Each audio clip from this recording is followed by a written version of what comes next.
Hi, good evening. Thank you all for tuning in. Tonight we're going to be talking about all about bunions. My name is Dr. Gabriel Galan. I'm a board qualified foot and ankle surgeon. I wanted to talk to you a little bit about my background.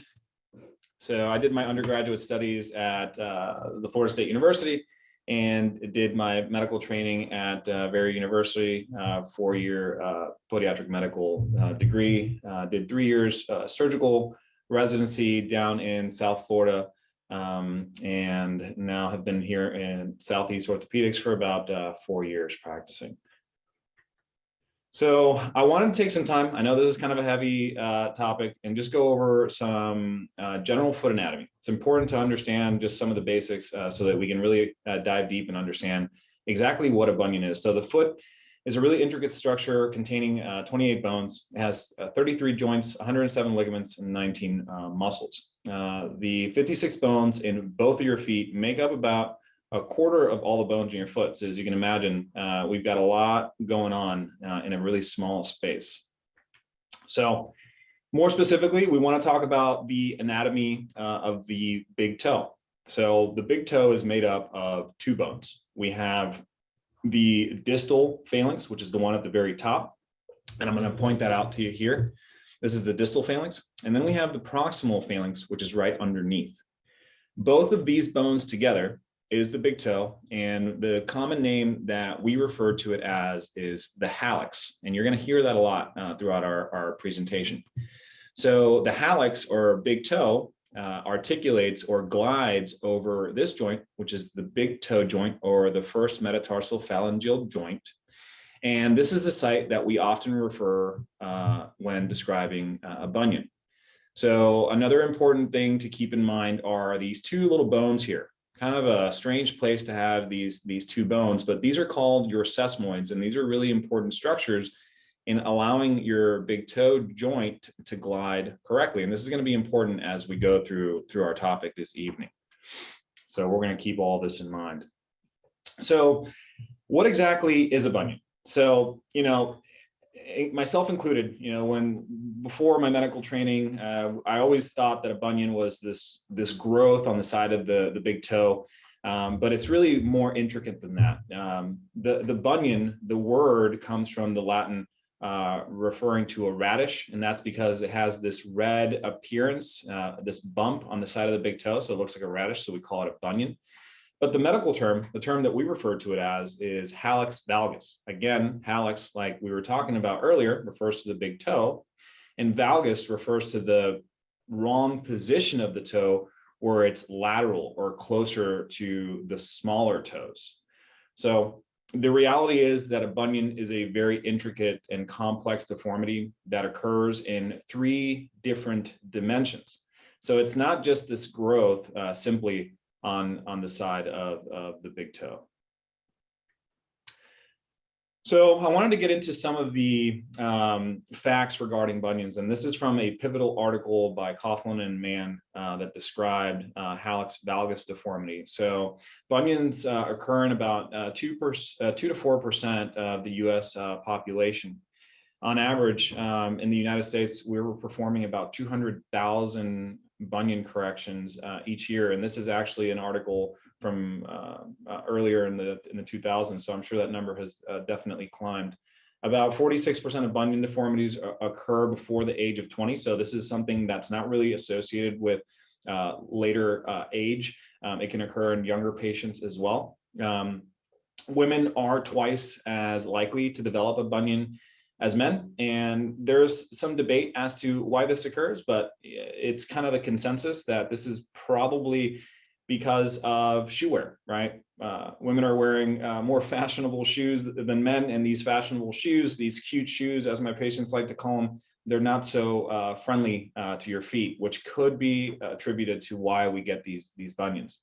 About 84% of patients have bunions that occur on both sides.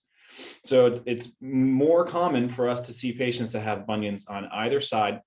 However, they don't have to be at the same progression, meaning that one bunion on one side can be worse than the other bunion on the other side.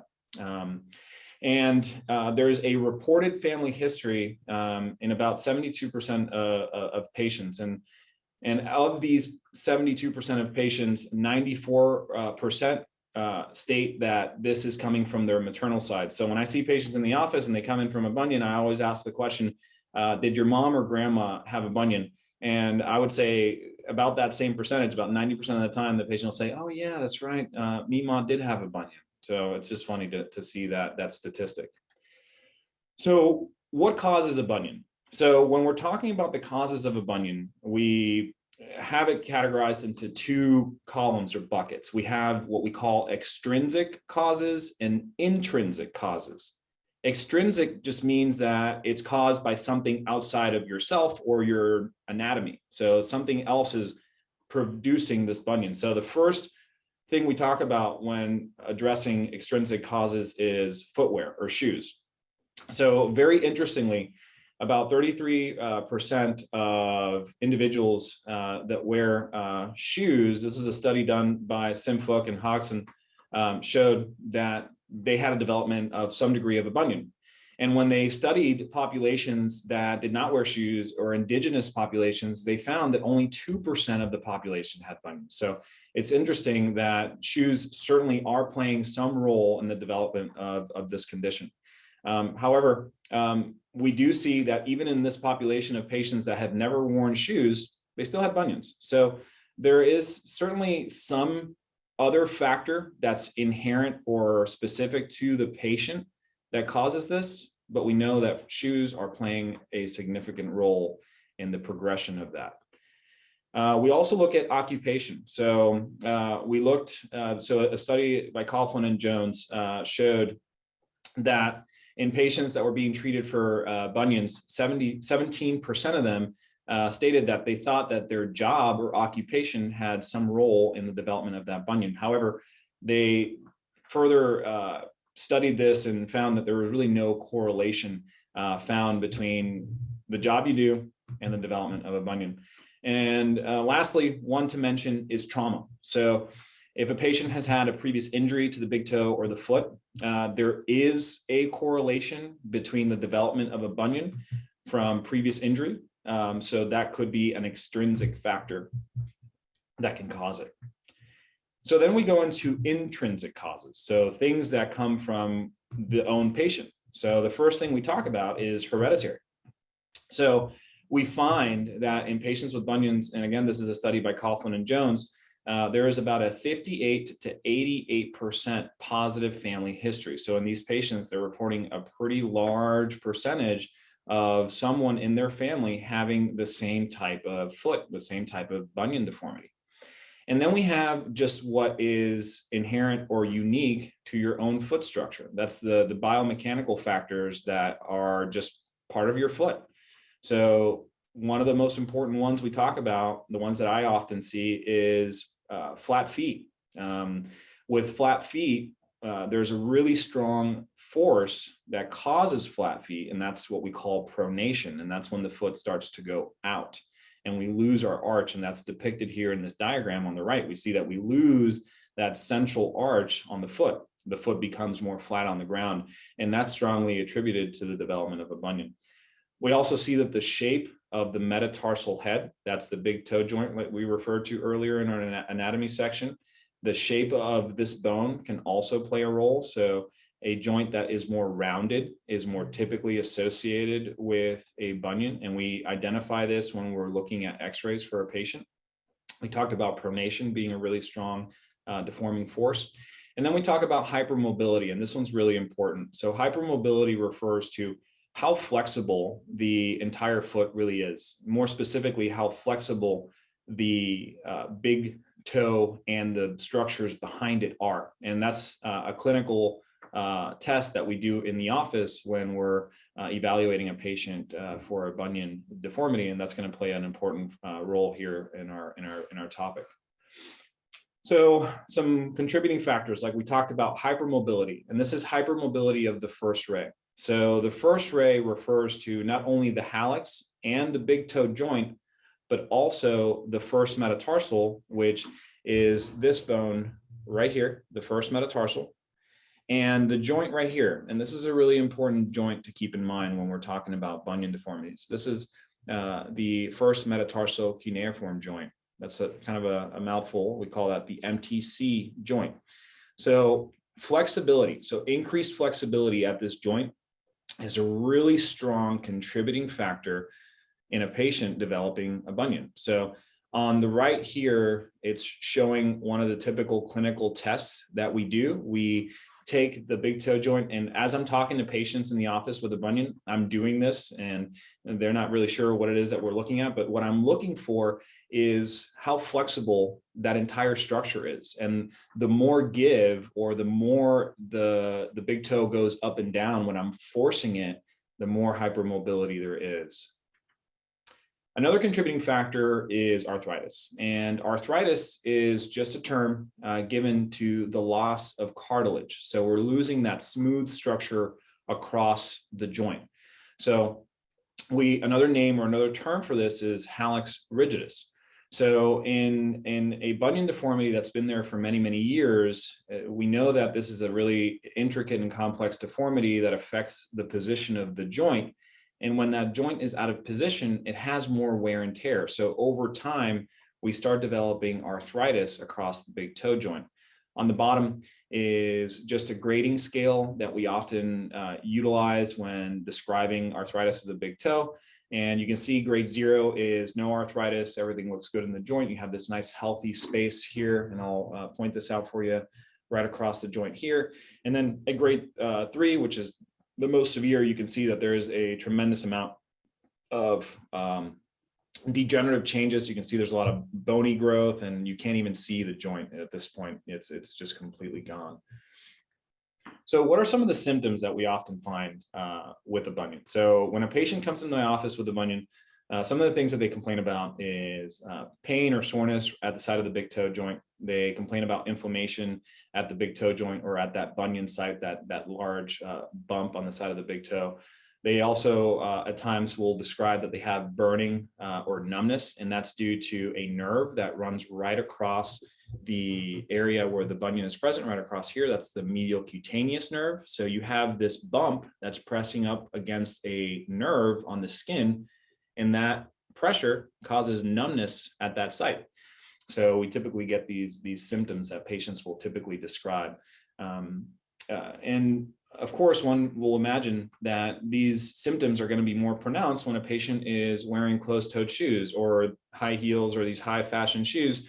You're trying to cram this bunion inside of a shoe, which is limited space. It's putting pressure on the bunion, and it's pretty painful. And of course, in our society, most of the time it's spent wearing shoes. Now, luckily we are in Florida, so I have a lot of my patients that wear flip-flops so they can get away with not having too much pain, but that's a whole nother topic for a whole nother day.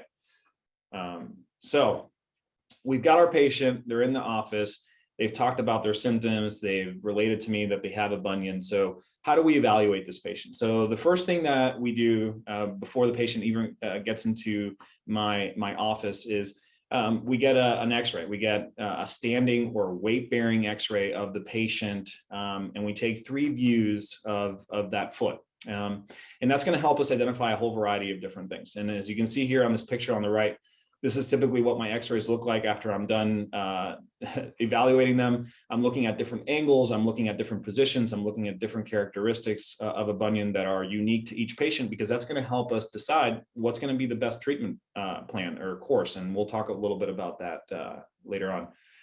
We also take a history. We want to know how active you are. We want to know what type of shoes you wear. We want to know when your pain develops. Is it throughout the day? Is it only when you wear certain shoes? And we also, of course, are looking at the age of the patient, the gender of the patient. And these are all things that we keep in mind when deciding how best to treat this problem. And then we do a thorough physical exam, like we were talking about earlier. We're looking at the location of the pain. I'm looking at how big that bump is on the side of the big toe. I'm looking for hypermobility. It's an important one that we talked about earlier. So I'm really trying to assess how much give there is in the first ray, that entire structure that we had referred to earlier. I'm also looking for how well the joint glides. So I'm moving the big toe joint and seeing if it glides smoothly or if there's some rigidity or some stiffness, and that can indicate that there's some arthritis. And I also like to see the patient stand, and I typically do this later on in our treatment process. I like to see how the position of the bunion presents itself when there's weight bearing, because the shape of your foot changes drastically when weight bearing as opposed to non-weight bearing. So we've done our physical exam, we've taken our history, our x-rays were taken, and now we're going to identify all the different parameters that we look at when trying to assess a bunion. So these are some of the angles that are really important for us when we're picking the right procedure if we decide to do surgery. So the first thing we look at, it's what's called the intermetatarsal angle. And the intermetatarsal angle is the one here on the left. And that's the angle created by a line that we draw straight down the middle of the first metatarsal and straight down the middle of the second metatarsal. And wherever those two lines meet, that's what we call the intermetatarsal angle. And a normal value for that is 9. So anything that's greater than 9 tells us that there's a bunion. And as you can imagine, the more this first metatarsal starts to go in this direction or out, the larger that angle will be. The second important angle is what we call the hallux valgus angle. And that's the angle that's formed between a line drawn at the big toe joint and a line drawn at the first metatarsal. So wherever those two lines meet, we take that angle, and that angle should be less than 15. So anything larger than 15 tells us that the hallux is in a valgus position. There you go, the hallux valgus deformity. So that tells us how far over the big toe has gone. So this is a table representation that identifies mild, moderate to severe bunion deformities. So it compares the intermetatarsal angle and the hallux valgus angle. And as you can see on the first column here, we have what's normal, and that's anything less than 9 for intermetatarsal angle and anything less than 15 for the hallux valgus angle. We then progress mild, moderate, and severe. And this is important, again, when choosing the right type of procedure for the right patient, depending on their unique radiographs of their foot. We also look at the tibial sesamoid position. So what is that? So we talked earlier about the sesamoids. The sesamoids are these small little bones that are located underneath the big toe joint. I'm going to point them out. It's these two little bones here underneath the big toe joint, or the head of the first metatarsal. So we're getting pretty advanced here on our anatomy. So as that big toe joint starts to go out and you start to develop a bunion, these sesamoids are held in place by all of the soft tissue attachments in the foot. So basically the big toe joint starts to glide over these two little bones. So the worse a bunion deformity is, the more out of place these sesamoids are. And that's an important factor when we're talking about the bunion as a three-dimensional problem or a deformity that's really in 3 planes. Because not only does the metatarsal start to go out, but it also starts to rotate. And that you can really appreciate in this middle diagram here. You can see that as the bunion goes over, the sesamoid starts to turn on the outside of that bone. So we're looking at that on a AP view or a top-down view of the foot. You can see this is severe. You can see that here are the two little sesamoids here. You can barely even make them out. They're completely out of position as you compare them to what's normal, which is right underneath. So when we're doing a bunion correction, one of the things that in my practice, I really stress is we're trying to get these sesamoids back underneath the first metatarsal, because that restores the normal anatomy of the big toe joint, which is important. So that's a really important factor that we look at. And lastly, we look at what we call the hallux interphalangeal angle, or HI angle. And that's the angle formed between a line drawn through the proximal phalanx and the distal phalanx. And this is a unique angle because it kind of shows that there's a little bit of a deformity, not only at the site where the bunion is, but also in the big toe itself. And this often is something that we correct with an additional procedure that we'll talk a little bit about later. So we've talked to our patient, they've described all their symptoms, we've done their history, we've gone over their x-rays, and now we want to try and treat the patient conservatively first to see if that's going to take care of a lot of their pain or their symptoms. So some of the things that we start off with is we talk about shoe wear. So of course, one will imagine, first thing I'm going to say is you want to try to avoid these high heels or these high fashion shoes. And for men, same thing. We have these pointed shoes that are dress shoes, and these are not great because they're pushing your toe in the wrong position. And they're also putting a lot of pressure on your bunion. So of course, that's going to be painful. So we're going to talk about that. We really want to be in a stiff-soled shoe, a shoe that's supportive and doesn't bend. And also, most importantly, has a wide toe box, as you can see here on the right-hand side. We also talk about padding, and this is kind of limited. Some patients will benefit from this, others will not, but it's something we can certainly try. And that's just putting some padding directly over where the bunion is. And that's going to protect the site and it's going to cushion it a little bit.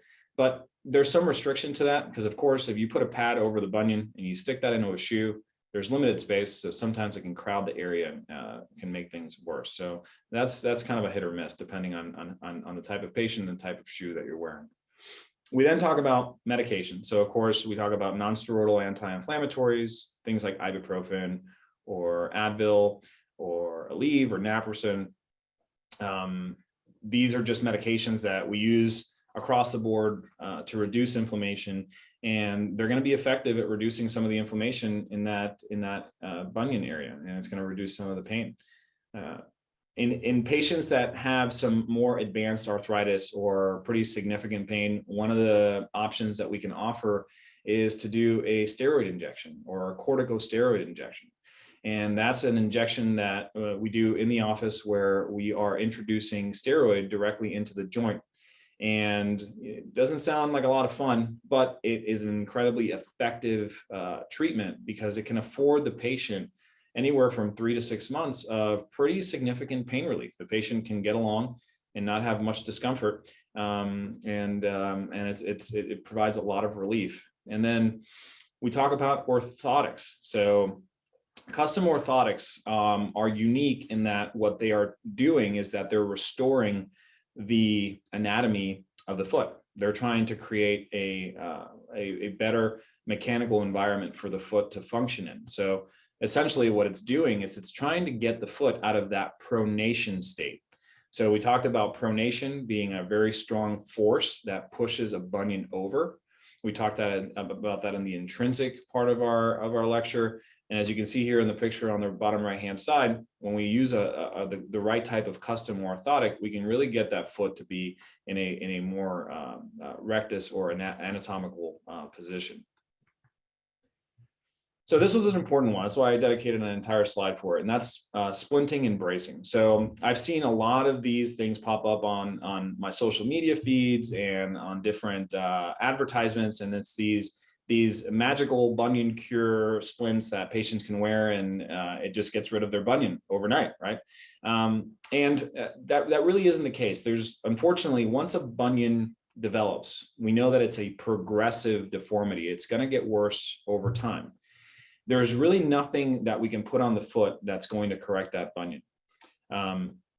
These splints, however, there is some debate on whether or not they can slow down the progression of a bunion. So it may be effective to some degree at doing that.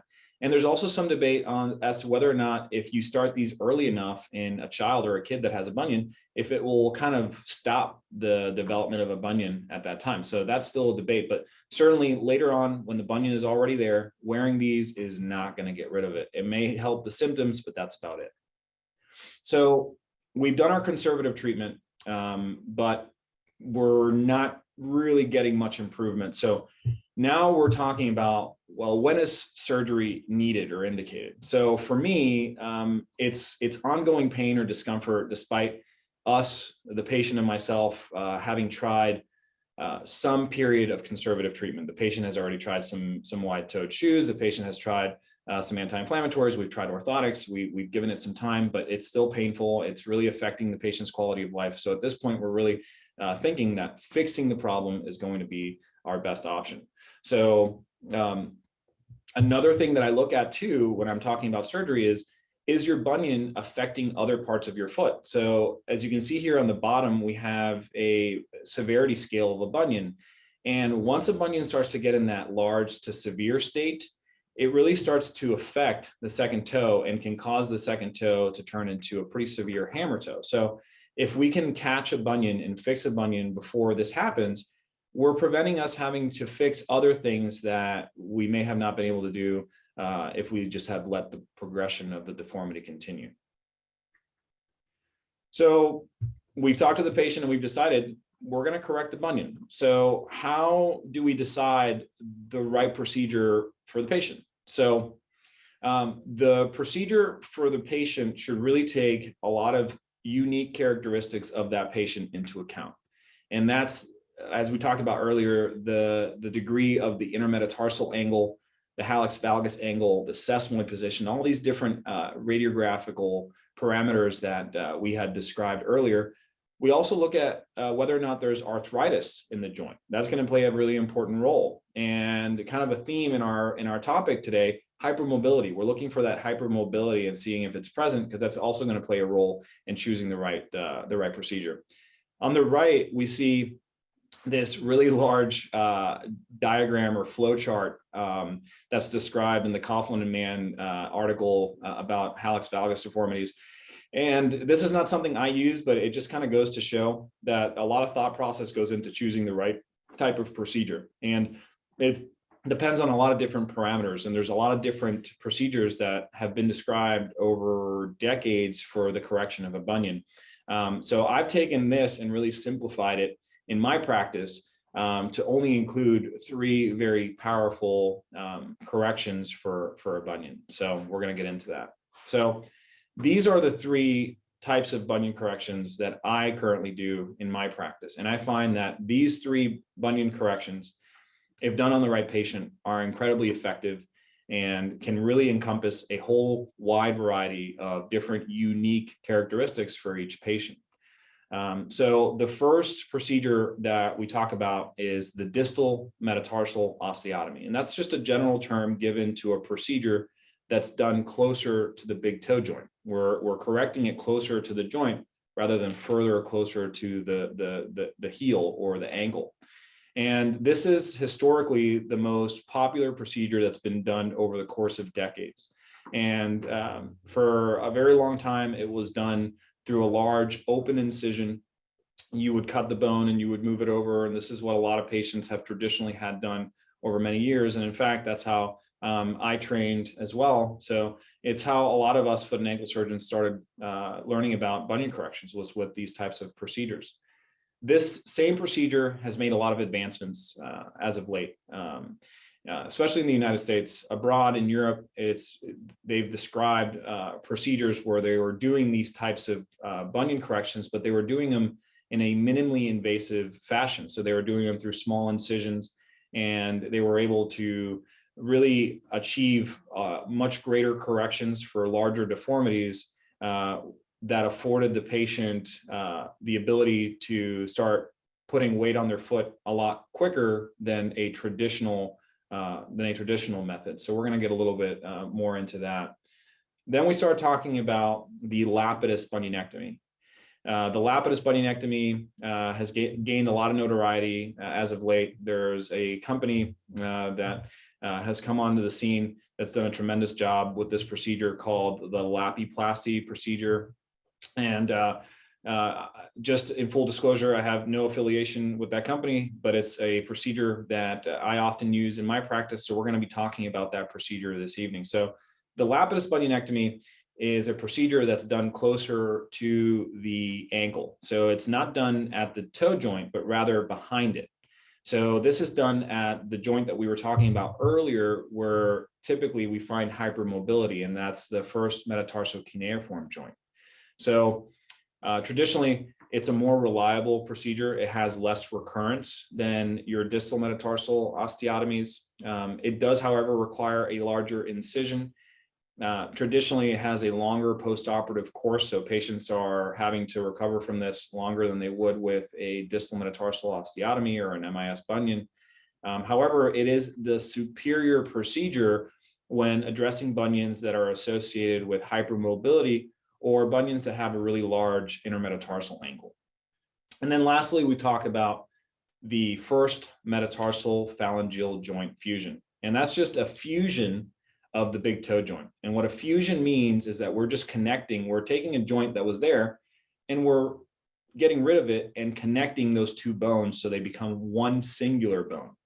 So this is the fusion of the big toe joint. And this is the procedure of choice when we're addressing bunions that have a lot of arthritis. So in patients that have arthritis in their joint, it's best to do this procedure because over time, even if we fix the bunion, the patient is still going to have pain due to the arthritis. So really, this is the gold standard for those types of patients. So we're going to dive deeper into these procedures. So the distal metatarsal osteotomy, or the minimally invasive bunion procedure. So on the right, you see radiographs and a diagram of what this looks like. So typically this is reserved for patients that have a mild to moderate bunion deformity with no hypermobility. It affords the patient earlier weight bearing. So the patient's able to start putting weight on their foot a lot earlier than with other procedures.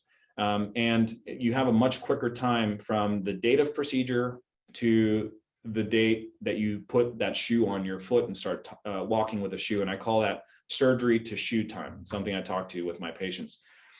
One of the things that in my practice I'm able to do is I'm still able to do a three-dimensional correction with this procedure because we're able to get those sesamoids back underneath to where they belong while still correcting the position of the bunion. And we're going to get more into that. The drawbacks to a minimally invasive bunion procedure is that it's a very technically challenging procedure. So this is not a procedure that should be done by a surgeon that's not well versed on this technique. It takes some time to be able to master this type of procedure. So you really want to go to a surgeon that has had some history in performing these techniques. And then if you read some of the literature, you're going to find that there are greater rates of recurrence associated with these procedures. However, in my practice, I have found that that's not really the case. These are incredibly reliable techniques. So the MIS bunion, and one of the benefits is that it has a much smaller incision site. So much better cosmesis for the patient. It looks better after surgery. Not only that, it also really reduces the amount of postoperative pain. We know that a lot of pain after surgery comes from the size of the incision, not necessarily the type of bony work that we're doing inside of the foot. So I find that with my patients that have this procedure done, after surgery, they have a lot less pain than other types of procedures. This is done, again, as you can see here on the right-hand side, comparing a traditional bunion incision to a minimally invasive incision. We have these two small incisions placed on the side of the foot, one at the site where the bunion is, and one further back towards the angle, and that's actually where the screws go in. We're going to talk a little bit about that. This entire procedure is done with X-ray. We call that intraoperative fluoroscopy. So we're not just going in there blind through these small little incisions. Throughout the entirety of the procedure, we're utilizing an X-ray machine in the operating room that is helping us visualize everything that we're doing inside of the foot as we're correcting the bunion. So this is just a technique, going over the technique of how we do these minimally invasive bunions. So the first thing we do is we utilize a special burr. This is a burr that cuts through bone and does not cut through soft tissue. So if you put this close to your skin, even though I don't recommend it, it wouldn't cut your skin, but it cuts right through bone. So we make a cut right across the neck of the first metatarsal, right behind the sesamoids. Once we create that cut, we then shift the entire head of the first metatarsal with the sesamoids over.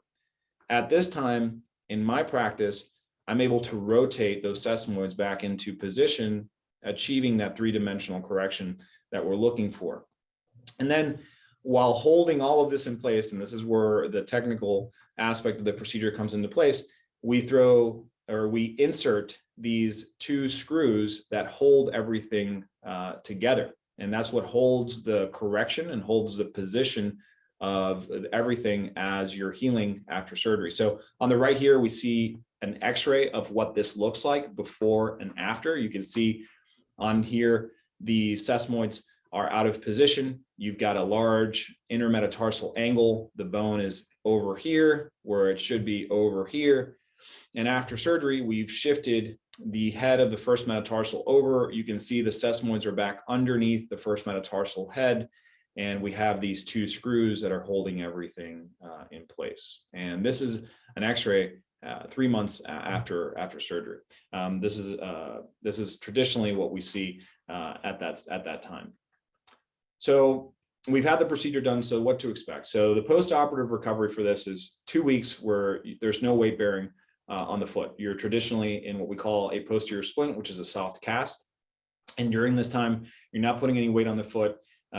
You're typically utilizing crutches or a knee scooter to get around. So the first 2 weeks, you're pretty limited on how much activity you're really doing. After 2 weeks, we see you back in the office. We take the splint down. We typically remove your sutures or stitches, and we get you into a walking boot. And you're in that walking boot for an additional 2 to 4 weeks.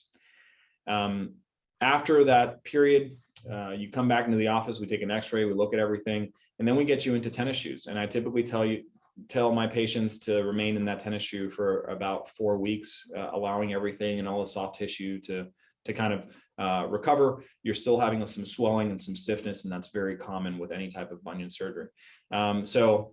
Surgery to shoe total time. So from surgery to being able to wear a regular shoe, it typically takes about 4 to 6 weeks. And most patients traditionally with this type of procedure are back doing their normal activity like golfing or jogging or running at about 3 to 4 months.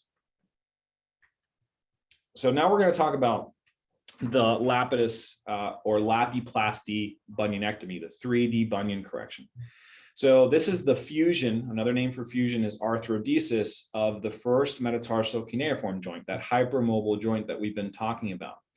So this is actually a procedure that's been around for a really long time. This is a procedure that was first described in 1934 by surgeon Paul Lapidus. That's where the procedure gets its name.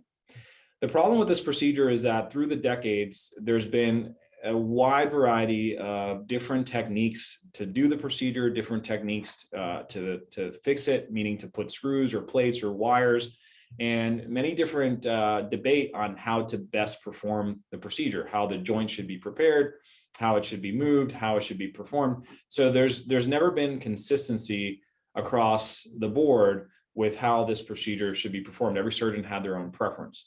And that created a lot of variability in the result that patients are getting. This is, in fact, the gold standard procedure for bunions that are associated with large deformities, so IM angles that are big, and hypermobility. That's kind of a key in our presentation this evening. And the recent advancements in this procedure have made the technique and the fixation, the screws that we use and the plates that we use, has really allowed for a lot of reliability and reproducibility across surgeons. And that's what the Lapiplasty, the 3D bunion correction by Treese Medical has afforded us. And again, no affiliation to the company. It's just a procedure that I do in my practice. So now we're just going to talk more about the Lapiplasty system. So what this system advocates is that they afford a 3-dimensional correction of a bunion. They're correcting the bunion in all 3 planes, not just moving it over, which is what a traditional bunion surgery would have been done in the past. So on the bottom, they have a great representation of what this looks like. I love how they use different characteristics to describe this. So the first is they call it the Leaning Tower of Pisa. So that's the IM angle. So they're closing that IM angle. They're shifting that entire bone over. They talk about elevation. So the position of the first metatarsal, whether it's up or down. So we're also addressing that deformity. And then most importantly, the rotation. So the position of those sesamoids. So they're also rotating that metatarsal over, getting those sesamoids back underneath to where they need to be.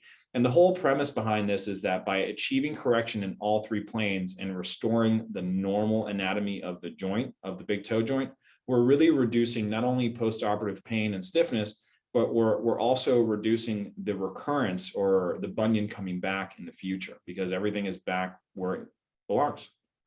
So some facts that Lapiplasty will point out is that 87% of bunions are misaligned in 3 dimensions. So that's kind of the topic of our presentation this evening, is that that's very, very commonly seen. So the Lapiplasty system, so 70% of 2-dimensional bunion surgeries, so your traditional bunionectomies, tend to come back. That's a lot. That's a big number, and we don't like that as surgeons, right? We want to make sure that when we do it right the first time, and then the patient is happy long term.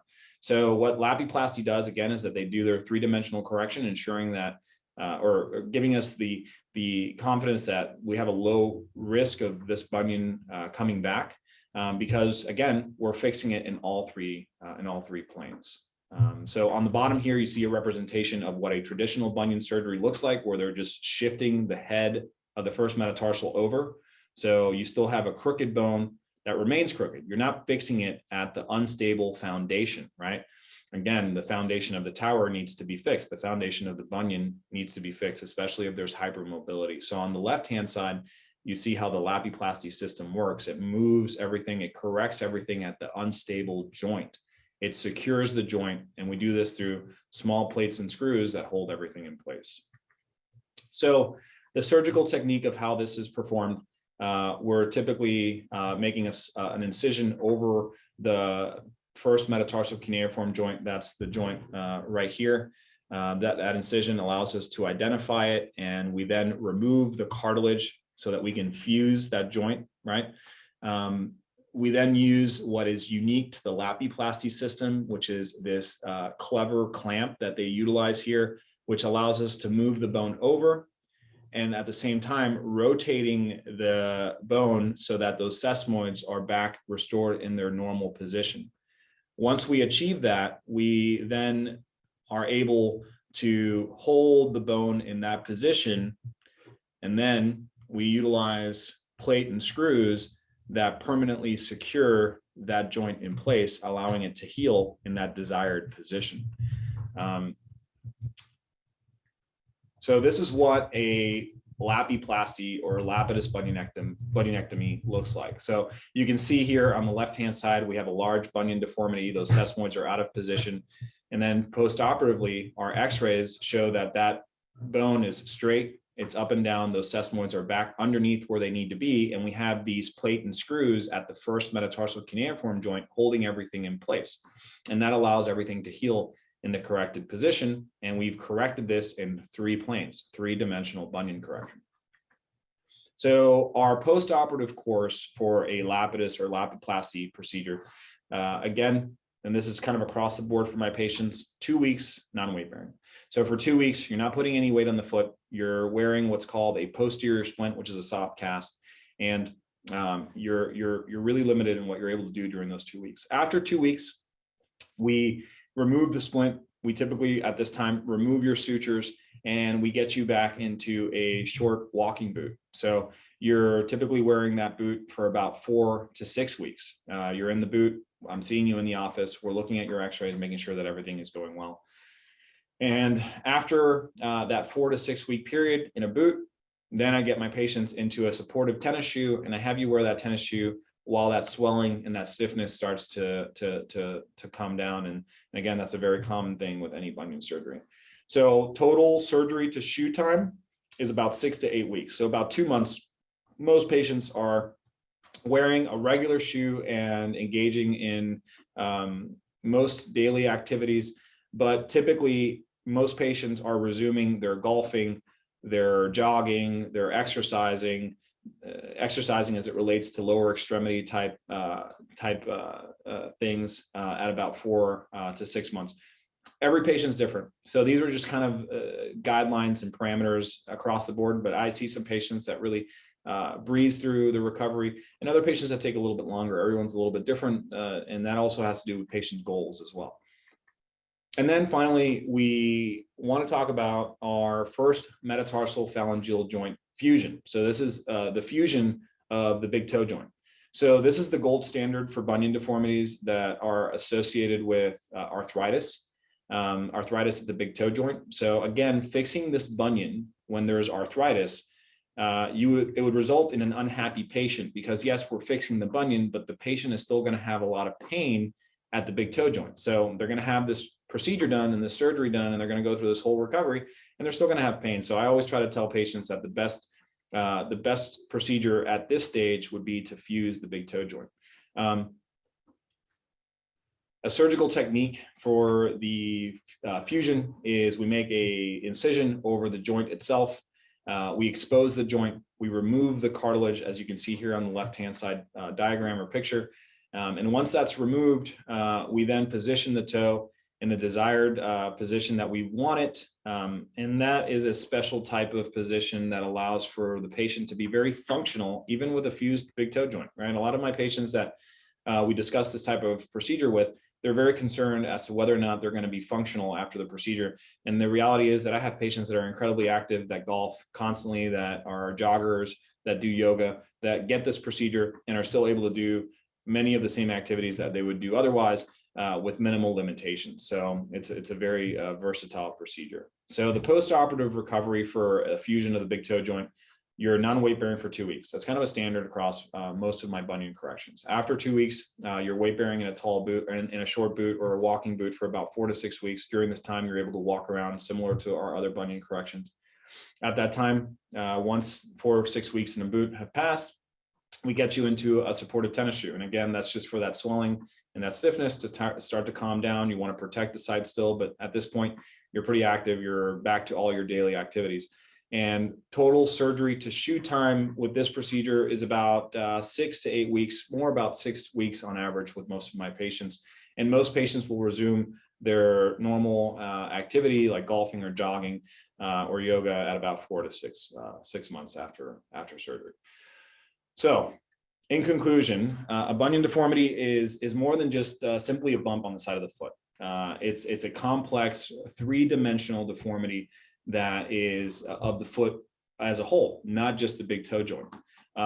Bunions can be effectively treated conservatively. So we can choose a lot of different things to be able to treat a bunion that's going to help the symptoms, but there's no way for us to fix a bunion other than to fixing a bunion, which would be surgery. But we can certainly try and make a patient comfortable even if they have a bunion by conservative measures. Choosing the correct procedure for a bunion deformity is dependent upon a lot of different variables that are unique to every patient. So I have patients that come in and they say, oh, I heard about this procedure and this is the type of procedure that I want to have done. But we really want to look at all the unique characteristics that you have. And we want to make sure that you're having that thorough discussion with your surgeon and we're picking the right procedure for you that's going to give you the best outcome. So it depends on a lot of different unique characteristics. And lastly, and most importantly, and this is kind of the drive home point for this evening's talk, is that there's been significant advancements in all aspects of bunion surgery, which has made the procedure a lot safer, more reliable, less chance of the bunion coming back, and quicker times to recovery. So patients are able to get back to their normal daily life as they would normally be doing. And bunion surgery in my practice, and as a whole, it has gotten a bad rep. It's gotten a bad rap for many years because it is a very technically challenging surgery. But these new advancements has really allowed for the surgeon to afford corrections for patients that are very successful, and patients are very happy post-operatively.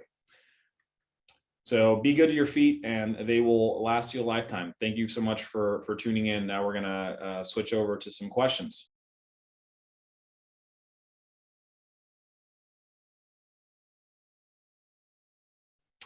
So there is. So actually one of the most classic procedures for a bunion is to just go in and shave the bump down. However, that is a very ineffective procedure. We know that that's only making things worse because we're not really getting down to the complexity of the deformity. Going in and just shaving the bump down is going to be temporary and is not going to give you the long type of recovery, the long type of correction that one's really looking for. So it's not effective. It's not something that I do in my office. So I would not recommend it.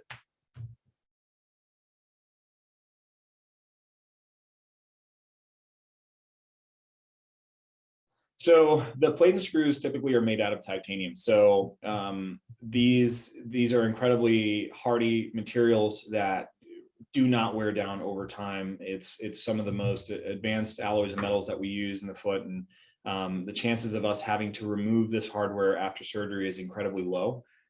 These are very low profile plate and screws, so typically they never cause any issues, they never break down, and they never have to be removed.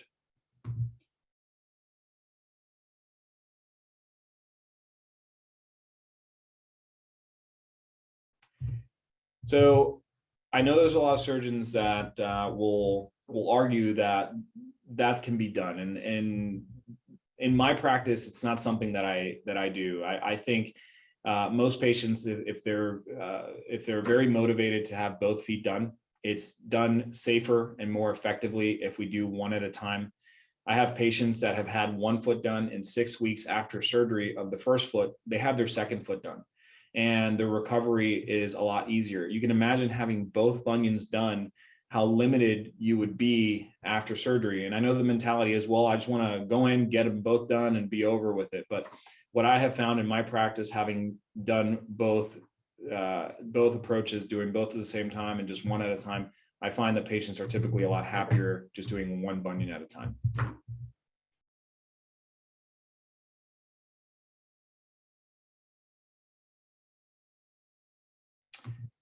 So yes, so the answer is yes. And that really just has to do with how painful wearing high heels can be. Even when we fix a bunion, we know that high heels were likely a cause to the bunion in the first place. So we want to be careful how often and how frequent we wear high heels. I'll never tell a patient that they can't wear high heels. I know we all want to wear cute shoes, both men and women, men with dress shoes and women with high heels. So the answer to that is yes. We just want to make sure that we're limiting that to times where it's most appropriate.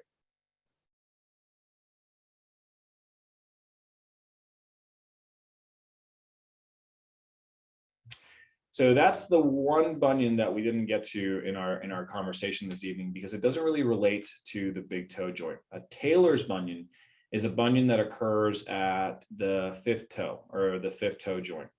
And it's very, very similar in the deformity. It causes the bone to sway out in the opposite direction. So it creates this little lump or bump on the side. And it's corrected very similarly to how we correct a bunion deformity. But it is different, and it occurs on the other side of the big toe joint at the fifth toe.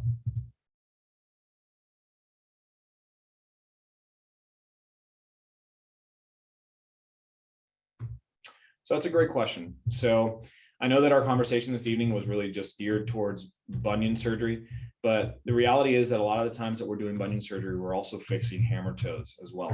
And that just depends. It depends on whether or not you do have a hammer toe or not. Most of the time when we do bunions, we try to do them before any hammer toes develop. So it just depends on how far progressed the hammer toe is. And if it is, we do everything at the same time. So if you do have a hammer toe, we would fix the hammer toe and fix the bunion all during the same surgery.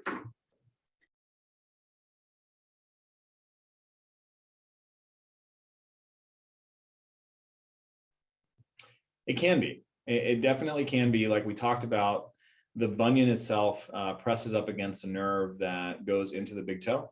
So certainly that could be a characteristic symptom of a bunion deformity. However, numbness as a whole, especially in the foot or in the toes, can be a whole variety of different things. So we would have to do a full assessment to be able to make that determination.